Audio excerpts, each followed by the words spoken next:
Hello, everyone, and welcome back to another wonderful episode of the Duck Zone. And we'll be changing that name soon, and everything else. But the NFL draft happened this past weekend, and there was definitely some interesting storylines that came out of the draft. Before I ask James, what did you think? I'll just get over a couple Spark Note versions really quick. Cam Ward went one, no surprise there. Two was a surprise with Travis Hunter getting Pitt two, but to Jacksonville.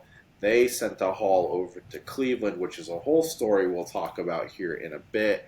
And then the other big one, Sanders dropped very far down, surprising many people. Genty went six, unsurprisingly, to the Raiders. And there's a few other things we're going to talk about. Those kind of like, if you missed it and you're here, that's kind of the big headlines. James, I'll now pass it over to you. What were your thoughts before we jump into everything else?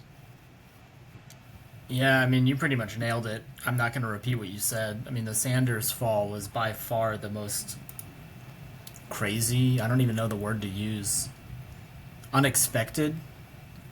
I mean, I know we heard that he was going to fall. I mean, to go from like a potential first overall pick, he really flubbed it when it came to like the pre-draft process by not doing any. He didn't go to the combine. He apparently didn't really do that well in interviews. Uh, there's a lot of speculation out there with his father, and how he handled all of that, and obviously, people look at him and they think like he peaked in college basically, the potential's not there. Yeah, I don't know. I mean, none of us technically are ever really going to know. Um, but I never could have predicted fifth round. I thought, okay, he's going to fall from like the second or third pick to like he'll probably go to the Steelers in like the 20s, or maybe he'll go nine to the Saints. But fifth round, that was, I mean, it got comical. It got to the point where I was like, okay, he didn't get drafted first round. Interesting. That's okay. And then the second and third round go by, like day two goes by, and you're like, then it was like, okay, what's happening here? Like what don't what don't we know? Like what's going on here? Like that all the other owners and GMs are just not picking this guy, and then to go fifth round, it's like, yeah, I mean, he literally is like, if you want to talk about the steal of the draft, he very well could be. I mean, there's nothing. If I were him, I wouldn't be happy. But as a Browns fan, it's like I got Shador Sanders in the fifth round. Hell yeah! I mean, like, so if he doesn't work out, okay, fifth round pick doesn't work out, but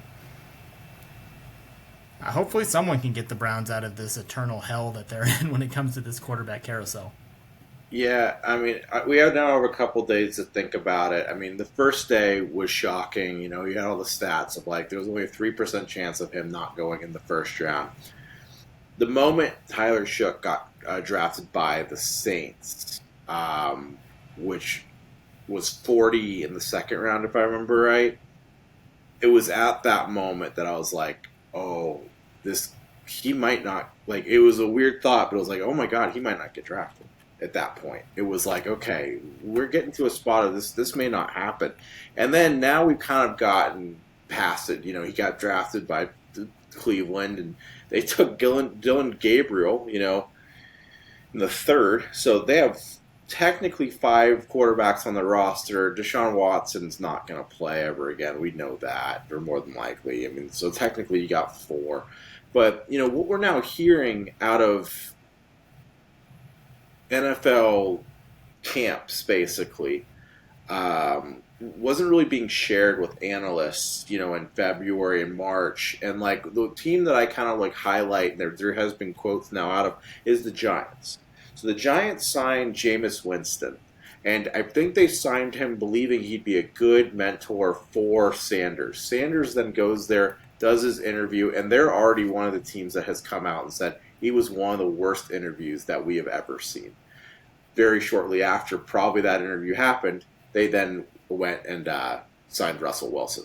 I think at that point, because we've now heard that there's teams that literally ripped him off the board and threw it in the trash.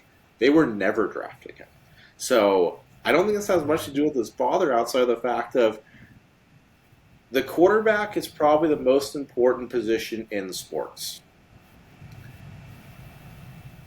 If you mess up your first round pick with a quarterback, your head coach historically gets fired. Your GM historically gets fired. I think they went through that interview process with them. They saw the tape. They said the tape showed a very talented player that can be fixed in certain ways. He takes way too many sacks. He's in a way a poor man's Caleb Williams, in my opinion. Um, is the talent there? Absolutely. But the interview process exposed him to being what I'm reading very egotistical, very into himself, can't take blame, and it makes those sacks look so much worse. And certain quotes have come out now where certain teams that are not revealing themselves are saying he's uncoachable. And if that's true, it's a Johnny Manziel situation. This guy's never going to see the light of day ever. And yeah, he's in Cleveland. And there is, I'll throw Deshaun Watson out. There are 4 quarterbacks on that roster right now. He may be the 4th come August. Well, let's be real. Like, some of those throws he made, granted, he had Travis Hunter on his side to pull down some, like, insane throws. They weren't good throws.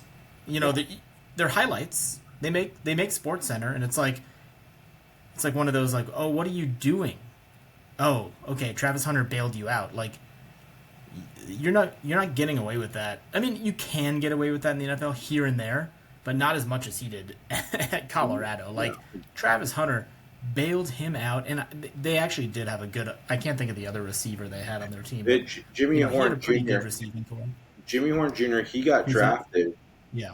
And then Will Shepard is another one. I think he's still at Colorado. I don't know, but he's a good receiver too. So it's like he wasn't surrounded by crap. It's one of those things too where we've seen it a lot in the college to NFL games.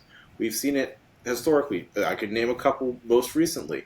Johnny Manziel purely was a great quarterback because he was super athletic and he was the most athletic guy on the field. When he got to the NFL, he didn't know how to read a defense. He didn't know how to read a playbook. He had no shot. Josh Rosen's another one.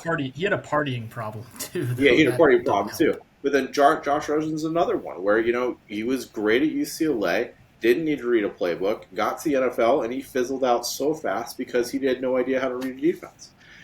I don't think Sanders knows how to read a defense. And you give up so many sacks. Like, some of it eventually is on you. You don't know how to set up your O-line. And if you don't know how to set up your O-line in the NFL, you're done. And your O-line is just going to bail on you. It's a different game when it comes to college to pros. They just won't give a shit about it. Do you think his dad helped him out more than we think? Like, his dad was basically... Because Deion had a successful career. He's a Hall of Famer. Like, he's a good player. He's, I'm going to say he's a good coach. He's a good recruiter. I mean, he's definitely... he's got a lot of haters. He's got a lot of people who like him. But do you think he read the defense for Shedeur from time to time at Colorado? I don't think Deion did anything to help or hurt his son. I think his son is talented enough. I think they ran an offense that would help, win football games. But the college game is different than the NFL game. That's just that simple. 100%. Yeah, I don't think all this like Deion talk of like, oh, they're trying to send Deion a message, or Deion was trying to help out his kid.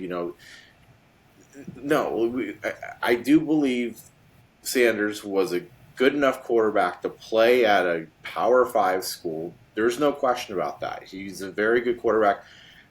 I think now kind of everything that's come out, is he an NFL quarterback? Yeah, he definitely deserved to be drafted 100%. With everything coming out, maybe it would say his interview process went really well and he performed really well in a desperate quarterback league.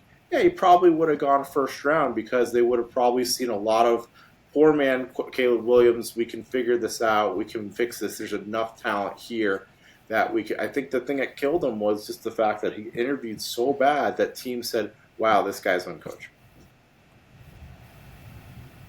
Well, in the NFL, I mean, people fail to understand the NBA, MLB, NFL, NHL, whatever.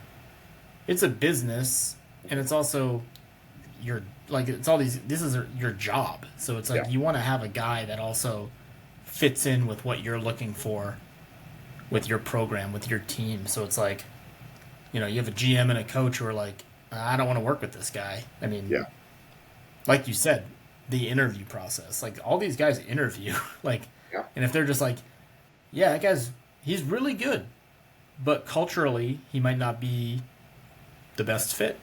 yeah, That seems like it was lot of the case with Shador. I do hope Shador does well. Like I have nothing against the guy. It would be I will say it would be a super cool story if Shador is the guy to get the Browns out of this like basically hell that they've been in, just this rotating quarterback carousel that it's like they just can't find a guy. They had Baker. That was the one I was like, that's the one where it's like I don't think they got rid of Baker a little too quickly in my opinion. yeah, Would Baker be the Baker that he is now at Tampa Bay? You never know. That's like almost you're going down rabbit holes. You're going down, different timelines per se. Obviously, when you're in Tampa with Chris Godwin and Mike Evans, as opposed to whoever he would have had, I don't even know who the wide receivers at the time he had in Cleveland were, but obviously, development's different. But I wish Shador the best. So we'll see. I mean, he has to win out the battle too. Like you said, Dylan Gabriel was selected. I'm not sold on him. Again, he was a good college quarterback, but he doesn't fit the NFL mold. He doesn't really have a big arm. He's not really athletic. He's kind of shorter. But I say all that, and I mean, look at Tua. Tua isn't super tall. Tua doesn't yeah. have a great arm. Tua's accurate. Maybe Dylan Gabriel. What he could be. Maybe he's the second coming of Tua. Who knows? But Shador does at least have an opportunity, I think, to win that battle come OTAs, training camp, and preseason. So, I mean, we're a long way from there. So, guess we'll see. Yeah, I mean, I'll just kind of briefly say this because there was, I think, 13 quarterbacks drafted. This is my takeaway. I don't want to spend too much time on this, but I feel like in this draft, especially with next year coming out, which is a actual quarterback heavy draft next year, I feel like of the 13, 12 of these guys, based off where they were drafted and kind of the feel of it, 12 of the 13 kind of felt like teams were just taking a flyer at maybe hitting a backup. And if it turns into something great, that's fantastic. Do you kind of feel the same way? I would say so. I mean, let's take Tyler Shuck for example. If he's not good, and he very well could be the starter, depending how severe this Derek Carr injury is. I mean, why not? Why isn't he a Josh Rosen type? It's like, all right, Yeah. that didn't work, and we wasted a second round pick on him. Let's get someone else because next year's quarterback class is way better. Yeah. Honestly, if you want me to be completely honest, I'm not even sold on Cam Ward. No. Watching him at Washington State, being an Arizona guy, I never would have thought he'd be a first round pick. He improved his draft stock a hell of a lot. He had a ridiculous and a really good year at Miami. But I don't know. I mean, to go from Incarnate Word to Washington State to Miami to then the number one pick, it's like, I get it. Guys develop differently. Guys mature at different ages. Maybe he is a late bloomer, hence starting at, I don't even know where Incarnate Word is. I didn't even know that's a college. Not heard of it, obviously, but yeah, I mean, who's to say that like Cam Ward's a sure thing? I mean, for being the number one pick, it's not like if I was a Titans fan, like I'm excited. He was the best player in the draft. He was the best quarterback in the draft, but like Do we really think he's just like he's the answer? I don't know. Yeah. I'm not 100% sold. I'll tell you that. No, we'll see what happens. All right, putting the quarterbacks to the side. Who do you think? What other storylines you want to talk about? What guys kind of jumped off the page? Where do you think is going to be a good fit? What are you thinking? We can do a couple rapid fire. Yeah. Obviously, let's check Travis Hunter for a second. I mean, Jacksonville traded up to the number 2 pick to take Travis Hunter. Are we sold on Travis Hunter? Is he really going to be? They came out and basically said we are going to let him be a two-way star. Is that smart on Jacksonville's offense and defensive game plan to let him run both ways, or should they I'm, pick one or the other for him? let's just see what happens. I guess with that one, let's just see what happens. It's Jacksonville, so I mean, I, He's a I hell of think an athlete. he's a hell of an athlete, but it kind of feels a little like the Zion Williamson to the Pelicans thing. So let's hope it turns out better than that. But it's like the worst situation to go into. Um, Great for him, On Florida paper, kid. it's cool. I Yeah, like I like Brian Thomas yeah. partnering up with Travis Hunter. That could be a really cool 1-2 punch. And I mean, this is probably it for Trevor Lawrence, right? If he can't produce with those two guys, Oh, it's like his yeah. career could even be It, over. He might become a backup somewhere. yeah, he might become a backup. He's got so many weapons at this point that yeah, I agree. Ashton Genty, I think we Home run. for Yeah. other purposes. I mean, we're in a dynasty league together, obviously, so that we're a little excited because we have the number 1 pick. But Genty should be fine. I mean, he has the keys to the offense. I mean, he's gonna be the guy. He's got a good head coach. Gino's a solid quarterback. I would think Genty should be okay. I mean, I don't really see bust in his future. Not But a I fan of mean, that one. Not a fan of that highest one. highest taken running back since Saquon Barkley. So I think that was a smart pick by the Raiders. I'll mention McMillan real fast, just being a U of A guy. I think he was obviously the number 1 wide receiver taken off the board. I, yes, I'm a little biased. I don't see him being a bust. I think at worst, he is like a number 2 receiver. Like whether he overtakes Xavier Legette as the number 1 or not his rookie year, I don't know. I there's nothing that like he's 6'4". He's not super fast, but he's 4'6" fast. I mean, for a 6'4" guy, I think that's pretty good. Yep. Whether he's a poor man's Mike Evans, whether he's compared to Michael Pittman, why am I blanking on the Atlanta receiver? The big Atlanta receiver from USC, Oh, Drake London. Drake London. I mean, those are his comparisons. It's like he led the league. Here, okay, here's a fun stat. He was second in receiving yards in all of college football on a terrible, terrible Arizona team last year. So, you know, and Fafita is not a great. I mean, he's fine. He's a good college quarterback, but I mean, he's gonna get Penix throwing him the ball. So, I would think that. Or no, excuse me, not Penix. I'm Bryce thinking Young. Atlanta. Bryce Young's throwing him the ball, and Bryce Young really, Bryce Young had a really good second half. Yep. The last one I will say, and then we can go into maybe like upside picks. I honestly think the best pick of the draft was the Giants taking Abdul Carter. Yeah. I think potential wise and where he's going. I mean, the Giants went from a really good, like 3-4, base defense. Their defensive line is already really good. He just made that defensive line absolutely insane. I mean, off the top of my head, you got Dexter Lawrence, Brian Burns, Thibodeau. Abdul Carter is now on that line. Thibodeau. Thibodeau, the coach. No, the or Tibet. D lineman from Oregon Is he on that team? Giants. Hold Yeah, on, let me pull up their. He's not on there. he Wait, signed. what's his first name? Oh my god, I forgot his name. He was their fifth. He was their like one of their top draft picks just a couple years ago.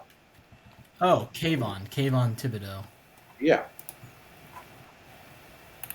he just signed his 5th-year extension. Oh, I there mean, he they're is. They have him technically as a back. They technically have Thibodeau as a backup to Abdul Carter, and now but I he's a mean, he'll be back. in. They'll be in the rotation. Yeah, no, like it's a But they'll be in the loaded rotate. I one. mean, all those guys rotate in. Yeah. Okay. So yeah. So Kayvon Thibodeau, Carter, um, Brian Burns, Dexter Lawrence. That's a hell of a Raheem Nunez Roches. Oh, Roy Robertson Harris. He's a good player. Yeah, that's a really good defensive line. Yeah, So honestly, I think Abdul Carter was the. yeah. I think he was honestly the best pick of the entire draft in my opinion. So Do you have a I'll couple ask you guys? though. Oh, go for it. Oh yeah, no, go for it. That's what I was going to ask you. I was gonna say, is there anybody that very deep down below that you think is gonna rise up? I've got a few names, so I'm curious on your end. Yeah, the two guys that jump off the page for me, um, Will Johnson, I think was a steal for the Cardinals. He's like a true cornerback one. He gets to pair up with Max Melton, the Rutgers pick from last year for the Cardinals. He fell apparently because of he has got like a lingering knee injury. I think he played in like 6 games last year because of turf toe. But to me, that just screams. When I think of that, that just screams Steph Curry to me. Curry, everyone was like, oh, yeah, Curry's really good, but he probably won't make it. His ankles are messed up. And, I mean, I think we all know how Steph Curry's been in the NBA. Uh, Knee injuries in football might be a little different than, NBA wear and tear. Football is a little more aggressive. But I mean, if this knee injury really isn't that big of a deal, and he's able to, get through it, then the Cardinals might have ended up with. I mean, he was a top 10, top 15 mock draft guy prior to this whole like, oh, he's fallen down the draft because of this knee injury. So the Cardinals, I think, getting him in the second round is a huge steal. And the second guy I'll say before handing it back over to you, um, Devin Neal, running back out of Kansas. He went to New Orleans. He really only has an older. Oh my gosh, why can I not think today? Uh, Running back for the Saints. Why am Galvin I? Kamara. Alvin Kamara. Jesus, shows that we're not in football season right now. So you have Alvin Kamara, obviously is the one. He's 29 years old.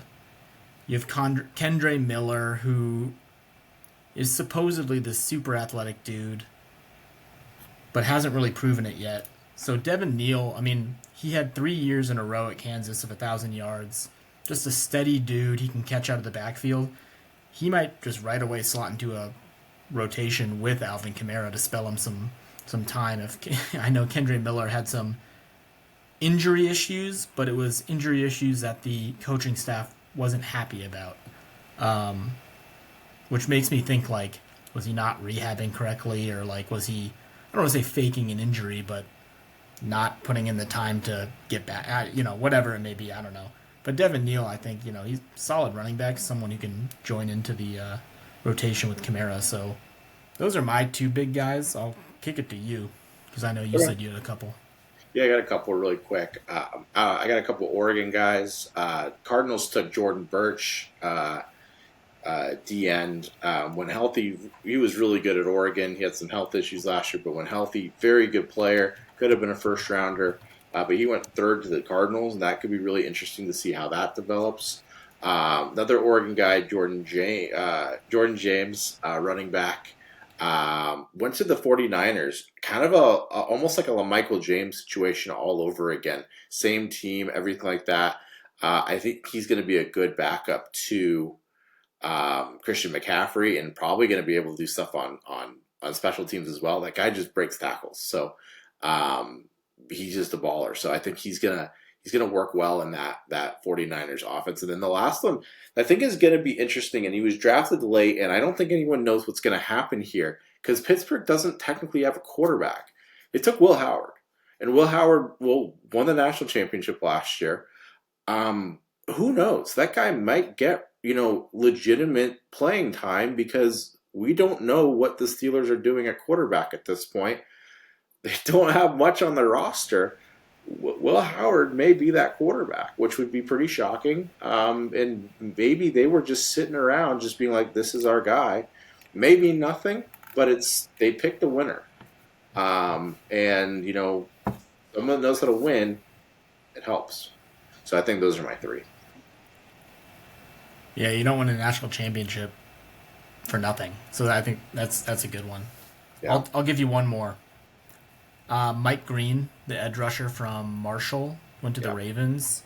He just screams like Ravens. And he was also he was someone I remember that he was going in mock drafts to the Cardinals at 16. So he's like a first round talent.